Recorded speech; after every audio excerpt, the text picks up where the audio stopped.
तो ये pre optic nucleus या फिर जो एंटीरियर न्यूक्लियस है, हमें पता है कि सेक्सुअल एक्टिविटी से रिलेटेड होता है, तो इसे कौन सा रिलीजिंग हार्मोन रिलीज़ करना चाहिए? डेफिनेटली इसे गोनेडोट्रोपिन रिलीजिंग हार्मोन को रिलीज़ करना चाहिए। उसके बाद हमारे पास आ जाता है पैरावेंट्रिकुलर, जो कि ऑक्सीटोसिन को रिलीज़ करता है, इसका फंक्शन होता है। अब एक चीज़ शायद आपको याद हो, जब हम सेकेंड ईयर के अंदर हमने फीमेल रिप्रोडक्टिव साइकिल पढ़ा था, तो उसके अंदर हमने देखा था कि ऑक्सीटोसिन जो है ये चाइल्ड बर्थ के अंदर इंपॉर्टेंट होती है। तो चाइल्ड बर्थ के अंदर हमने ये वाली चीज़ देखी थी कि ऑक्सीटोसिन मदर से तभी रिलीज़ होता है जब फीटस का जो कॉर्टिकल हार्मोन्स हैं, यानी कि एड्रीनल कॉर्टेक्स उसका स्टिमुलेट होता है, वहाँ से कॉर्टिकल हार्मोन्स रिलीज़ होंगे तभी ऑक्सीटोसिन जो है उसकी प्रोडक्शन होगी। तो उससे हम ये याद रख सकते हैं कि ये जो पैरावेंट्रिकुलर है ऑक्सीटोसिन को रिलीज़ कर रहा है, तो ये जो है कॉर्टिकोट्रोपिन रिलीजिंग हार्मोन को रिलीज़ करेगा, CRH कॉर्टिकोट्रोपिन रिलीजिंग हार्मोन। इसके अलावा चाइल्ड बर्थ वाली कंडीशन के अंदर जो है बेसल मेटाबॉलिक रेट भी बढ़ जाता है, तो उसको जो है हमें पता है thyroid hormone basal metabolic rate को बढ़ाता है, तो उससे हमें ये याद रह सकता है कि थायराटोपिन रिलीजिंग हार्मोन है वो भी यहीं से रिलीज़ होता है। और एक और कंडीशन के अंदर भी हमारा बेसल मेटाबॉलिक रेट बढ़ जाता है, और वो तब कंडीशन होती है जब हम बहुत ज़्यादा एंग्री होते हैं। तो हमें पता है कि ये जो डॉर्सोमीडियन न्यूक्लियस है ये एंगर से रिलेटेड है, तो थायराटोपिन रिलीजिंग हार्मोन भी उसी कंडीशन के अंदर रिलीज़ करेगा। ये सिर्फ चीज़ें याद करवाने के लिए कर रही हूँ, इसका मे भी इस तरह का लिंक ना हो, लेकिन इस तरह से याद हो जाएंगी ये चीज़ें कि ये रिलीजिंग हार्मोन ये रिलीज़ करते हैं। ठीक है, उसके बाद जो है ग्रोथ हार्मोन रिलीजिंग हार्मोन इन्फेंटिबुलर का हमने रोल पहले ही ये देख लिया था कि इसका रोल ही ये है कि ग्रोथ करवाता है, और इस तरह से करवाता है कि gonadotropin growth hormone releasing hormone को रिलीज़ करा के। और एक ग्रोथ हार्मोन इनहिबिटरी हार्मोन जो है सुप्राक्याज्मेटिक न्यूक्लियस से रिलीज़ होता है, ग्रोथ हार्मोन इनहिबिटरी हार्मोन। ठीक है, इसको हम किस तरह से याद रख सकते हैं? जैसे आपको बताया कि जिसका सर्काडियन रिदम डैमेज हो जाता है तो उसमें जो है ग्रोथ भी इनहिबिट होना शुरू हो जाती है। पता है कि जो बच्चे टाइम पे नहीं सोते, अपने सर्काडियन रिदम को मेंटेन नहीं करते, तो उनकी ग्रोथ इतनी ज़्यादा अच्छी नहीं होती, तो सर्काडियन रिदम से related growth hormone inhibitory hormone आ जाएगा। ठीक है, तो इस तरह से ये वाले हार्मोन तकरीबन सारे रिलीजिंग हार्मोन हो गए। ठीक है, एक रह गया प्रोलैक्टिन वाला, प्रोलैक्टिन स्टिमुलेटिंग और इनहिबिटरी हार्मोन। उसका कंफर्म नहीं है कि वो कौन से न्यूक्लियस से है, स्टिल ये अभी तक डिस्कवर नहीं हो पाया, इसलिए हम उसको यहाँ पे नहीं करें। अच्छा, हम ये देख रहे थे कि हमें पता है कि जो ये हाइपोथैलेमस है ये पिट्यूटरी ग्लैंड के हार्मोन्स को कंट्रोल करता है। और पिट्यूटरी ग्लैंड के हार्मोन्स कौन कौन से होते हैं? FAT fat, PIG pig. ठीक है, F से हमारे पास क्या आ जाएगा? FSH, और LH जो भी ये जो गोनेडोट्रोपिन हार्मोन होते हैं। ठीक है, FSH और LH। A से हमारे पास आ जाएगा एड्रीनल कॉर्टिकोट्रोपिक हार्मोन। T से हमारे पास आ जाएगा थायराइड स्टिमुलेटिंग हार्मोन।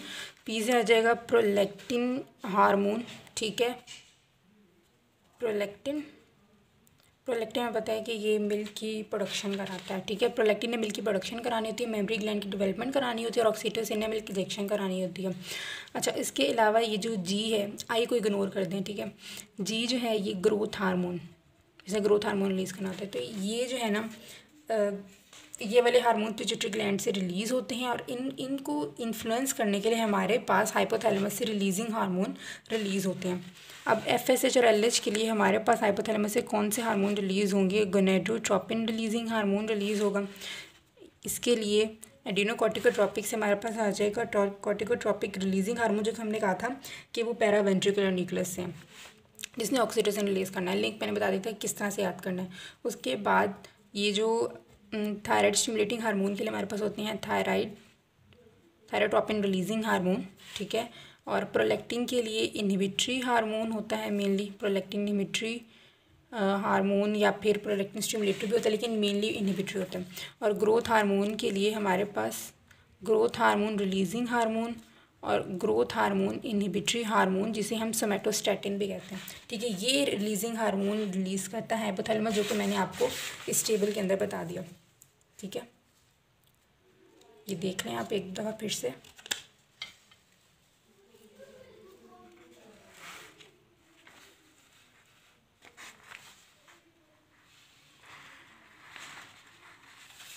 और बाकी इसके लिए निमोनिक जो हमने बनाया था, PPP is very depressed and sad, super legend leave them. ठीक है, इसे हम न्यूक्लियस के नाम याद कर सकते हैं। अब इस वीडियो के अंदर जो है ना हम कनेक्शंस देखेंगे हाइपोथैलेमस के। ठीक है, हम देखेंगे इसके अंदर कौन से एफरेंट फाइबर्स आ रहे हैं और कौन से इफरेंट जो हैं वो इसको लीव कर रहे हैं। इसके लिए मैं एक इजी सी डायग्राम बनाऊंगी। अगर ये डायग्राम आपको समझ आ गई तो फिर इस आपके लिए कनेक्शंस को मेमोराइज़ करना आसान हो जाएगा। ठीक है, सबसे पहले मैं क्या एक डायग्राम बनाती हूँ। ये मैंने बनाया, फोकस करने देगा मैंने। अच्छा, यहाँ पे ये मैंने बनाया टेम्पोरल लोब, ये ऊपर से पूरा कॉर्टेक्स। ठीक है, सही से डायग्राम बेशक नहीं बन रही, एनाटॉमिकली ओरिएंटेशन सही नहीं हो रही, लेकिन बस जो है ना मेमोराइज को करना आसान है। अच्छा, यहाँ पे ये याद रखना कि जो टेम्पोरल लोब मैंने पीछे बनाया है ना, एक्चुअली वो उसने ये थैलेमस जो यहाँ पे मैं बनाऊँगी ना, ये थैलेमस के आगे आया होता है। ठीक है, यूँ थैलेमस के बिल्कुल आगे आया होता है यूँ करके, लेकिन क्योंकि अब मैंने थैलेमस को दिखाना है इस वजह से मैंने थोड़ा इसको हटा दिया, पीछे कर दिया। ठीक है, ये हमारे पास थैलेमस पड़ा हुआ है, एक साइड से दिखा रही, सैजिटल सेक्शन है ये थैलेमस पड़ा हुआ है यहाँ पे। ठीक है, हमें पता है कि हाइपोथैलेमस थैलेमस के नीचे होता है, तो इस जगह पर जो है ना हम हाइपोथैलेमस को बनाने लगे हैं। थोड़ा बड़ा बनाऊंगी मैं, ये फॉर एग्जांपल मैंने ये बना दिया हाइपोथैलेमस, ये हाइपोथैलेमस ने पोस्टीरियरली ये उसकी मेमेलरी बॉडी, उसके बाद ये इनफंडिबुलम के बाद यहाँ ये पिट्यूटरी, ये ट्यूबरस एनियम। ठीक है, यहाँ पे ऑप्टिक कियाज्मा भी कुछ पड़ा होगा, ये ऑप्टिक कियाज्मा होगा इधर। ठीक है, ये हो गया। उसके बाद नीचे जो है बताया यहाँ पे हमारा मिड ब्रेन शुरू है,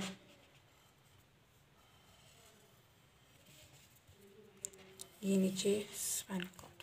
ठीक है,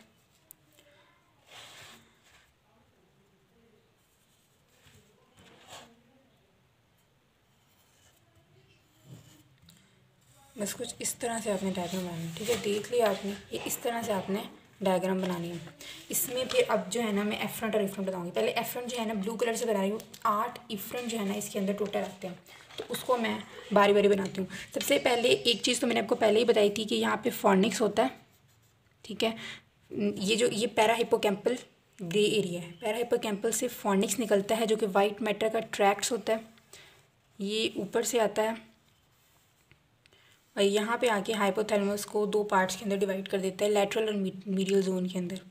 ठीक है, ये एक पहला इसका इनपुट हो गया, ये इसका पहला इनपुट है। इसको हम क्या बोलेंगे कि पहला इनपुट इसका क्या है, एफरेंट फाइबर्स कौन से हैं, फॉर्निक्स।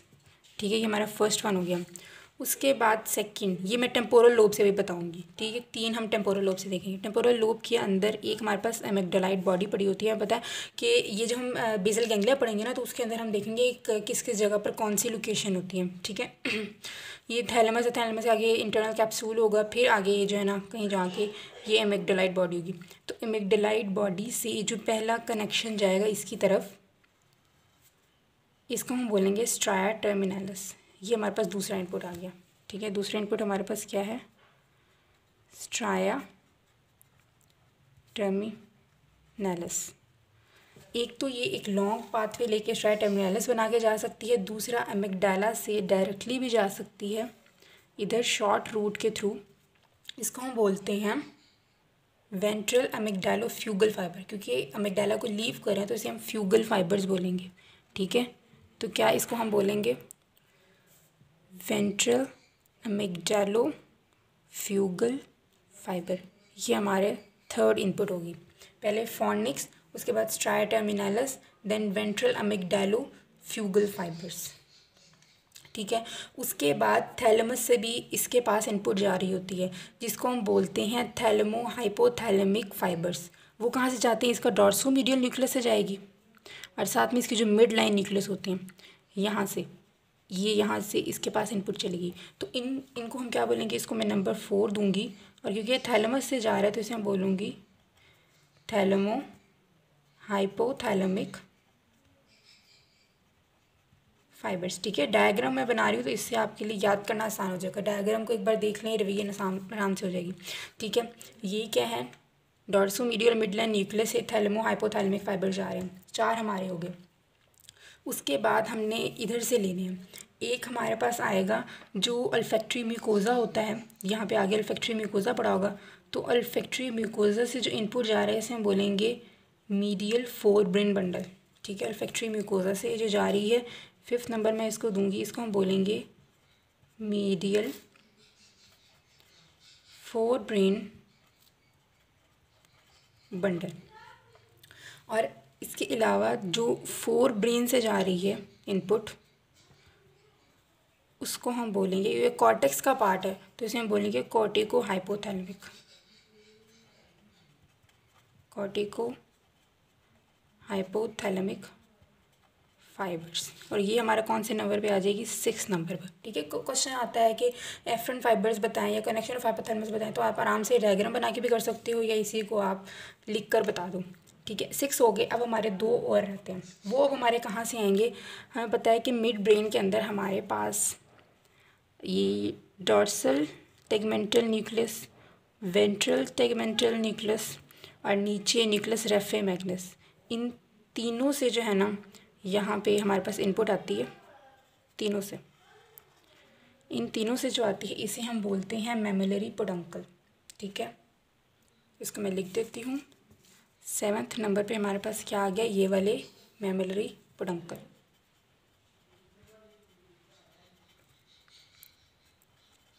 मेमोलरी पोडंकल यहाँ से की। इसके अलावा नीचे से जो हमारे पास पाथवे आ रहे होते हैं, स्पाइनल लेमिनिस्कस, मीडियल लेमिनिस्कस, साथ में जो रेटिकुलर फॉर्मेशन को जाके एक्टिवेट करते हैं और फिर रेटिकुलर फॉर्मेशन से आगे पाथवे जाते हैं। इनको हम एक ही जो लाइन से शो करी, क्योंकि बहुत ज़्यादा मैसी हो जाएगा अगर मैं सारे ड्रॉ करूँगी तो ये सारे जो है ना वो भी इधर इनपुट देते हैं। तो ये कौन से हमारे पास 8th नंबर पर, इनको सबको लिखूँगी। ये स्पाइनल लेमिनिस्कस, इसके अलावा मीडियल लेमिनिस्कस, रेटिकुलर फॉर्मेशन से जो सारे जा रहे हैं ना वो एक ही, अगर मैं यहाँ पे शो करूँ कि ये रेटिकुलर फॉर्मेशन है मिड ब्रेन के अंदर, पॉन्स मेडुला के अंदर, तो वहाँ से भी फाइबर्स जा रहे हैं। ठीक है, तो ये 8th हमारे पास इसके इनपुट हो गए, तो इसको मैं एक ही से शो कर देती हूँ। ये हमारे पास क्या है, इनपुट आ गया।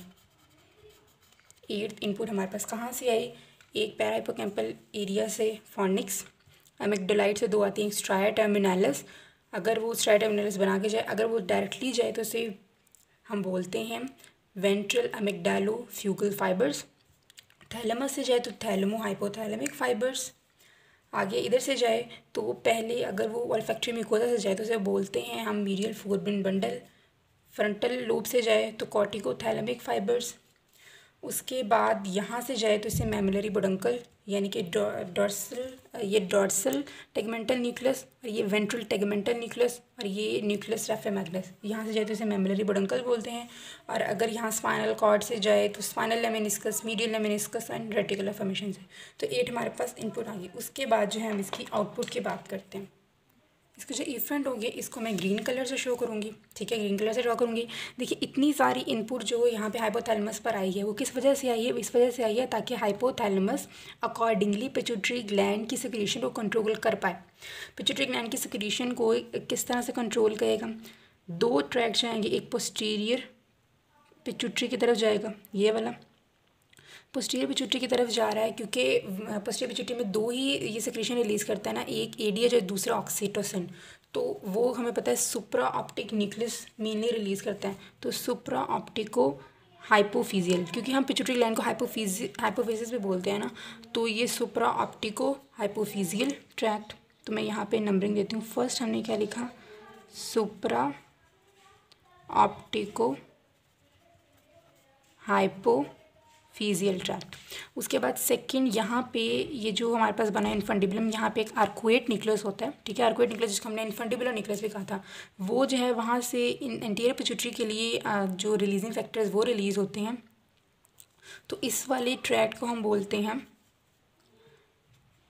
Toubro hypophyseal. ठीक है, क्योंकि ट्यूबरल रीजन होता है ना ये सारा, ट्यूबर साइनेरियम वाला रीजन है। तो ट्यूबरो हाइपोफिजियल ट्रैक्ट या फिर फाइबर जिसको बोलते हैं। तो 2 मेन फाइबर्स ये तो हमें समझ आ जाती है। उसके बाद यहाँ पे क्योंकि यहाँ से इनपुट आ रही थी, तो ये हमारे पास बने हुए हैं, ये जो dorsal tegmental nucleus, ventral tegmental nucleus, nucleus raphe Magnus.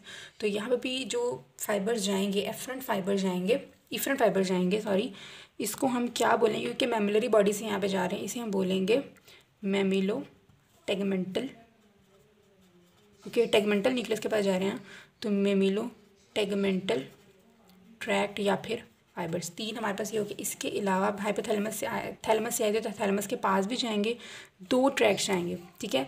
एक तो अगर आपने पेपेज सर्किट पढ़ा, पेपेज सर्किट के अंदर क्या होता है कि यहाँ से फॉनिक्स मैमिलरी बॉडी तक आता है, ठीक है। मैमिलरी बॉडी से मैमिलोथैलेमिक ट्रैक जाता है, तो ये पूरा सर्किट जो है इसे हम पेपेज सर्किट कहते हैं। अगर मैं उसी को कंप्लीट करूँ तो यहाँ पे मैमिलरी बॉडी के पास आया था, और मैमिलरी बॉडी से यहाँ पे इसके एंटीरियर, जो एंटीरियर वाला पार्ट था, ठीक है, एंटीरियर थैलेमस, वहाँ पे गए, तो इस वाले को हम क्या कहेंगे, क्योंकि ये मैमिलरी बॉडी से इस थैलेमस के पास गए, इसे हम बोलेंगे मैमिलोथैलेमिक ट्रैक्ट।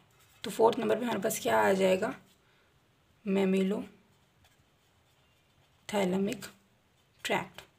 इस ना सिर्फ ये एंटीरियर थैलेमस के पास जाता है, बल्कि ये जो है ये डॉर्सोमीडियल थैलेमस के पास भी यहाँ से जाता है। तो जो डॉर्सोमीडियल थैलेमस के पास जाएगा इसे हम बोलेंगे इन्फीरियर थैलेमिक पेडंकल, ठीक है, इन्फीरियर थैलेमिक पेडंकल। तो ये हमारे पास ये आपको शो हो रहा है इन्फीरियर थैलेमिक पेडंकल। अब ये यहाँ से चला गया, पिट्यूटरी के पास चला गया, टेगमेंटल के पास चला गया, थैलेमस के पास चला गया। इसके अलावा ये स्पाइनल कॉर्ड के पास भी जाते हैं, ठीक है, उसे हम बोलेंगे हाइपोथैलेमो स्पाइनल फाइबर्स, ठीक है, जहाँ पे स्पाइनल कॉर्ड की एक्टिविटीज़ को कंट्रोल करेंगे। इसके अलावा ये जो पैरासिम्पैथेटिक एक्टिविटी को कंट्रोल करने के लिए, हमें पता है कि जो इंटीरियर वाला थैलेमस होता है पैरासिम्पैथेटिक एक्टिविटी को कंट्रोल करता है, तो यहाँ से पैरासिम्पैथेटिक एक्टिविटी को कंट्रोल करने के लिए जो भी न्यूक्लियस होते हैं क्रेनियल नर्व्स के 3, 7, 9, 10, तो उनसे रिलेटेड होते हैं। यहाँ से जो ये ट्रैक्ट निकलेगा ना, तो इस ट्रैक्ट को हम बोलेंगे डॉर्सल लॉन्गिट्यूडिनल फेसिकुलस, ठीक है, डॉर्सल लॉन्गिट्यूडिनल फेसिकुलस। और